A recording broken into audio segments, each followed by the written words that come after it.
Karibu sana wapenzi wa michezo.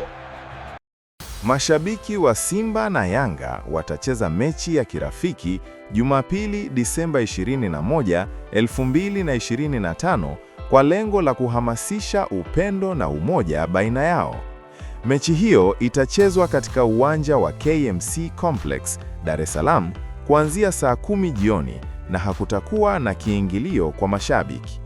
Meneja habari na mawasiliano wa Simba, Ahmed Ally, amewaomba mashabiki wajitokeze kwa wingi katika mchezo huo utakaochezwa kwenye uwanja wa KMC Complex, Dar es Salaam.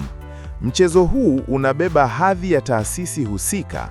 Jambo hili lina baraka za mamlaka zote, kwa maana ya serikali, shirikisho la mpira wa miguu nchini na klabu hizi mbili za Simba na Yanga. Tunaita mechi ya kiushindani kwa sababu lazima timu moja ifungwe na mshindi apate zawadi. Kuanzia hivi sasa, timu zote mbili zitaingia kambini kujiandaa na mchezo huo, na kila upande unapaswa kuitazama mechi hii kama nyingine muhimu katika maisha yao, amesema Ahmed Ally. Ofisa habari na mawasiliano wa Yanga, Ally Kamwe, amesema kuwa mechi hiyo ina maana kubwa kwa taswira ya soka Tanzania. Maono ambayo tuko nayo, hili jambo liwe la kudumu. Tunatamani liwe na kila mwaka. Tuwe na tamasha ambalo linatukutanisha mashabiki wa klabu hizi kubwa na klabu mbalimbali Tanzania. Dhumuni kubwa ya jambo hili ni kuwaonyesha watu wote wenye mashaka kwamba Simba na Yanga wameshavuka kwenye utani wao, kwamba jambo hilo sio kweli. Sisi ni ndugu, tunakaa na kutembea pamoja.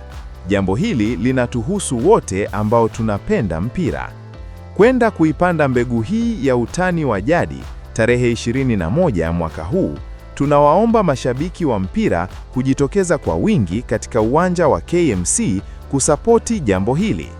Tuko kizazi hiki, kuna kizazi kingine ambacho kitakuja baada ya hiki, kinatakiwa kione sura ya utani wa jadi wa timu hizi, amesema Kamwe.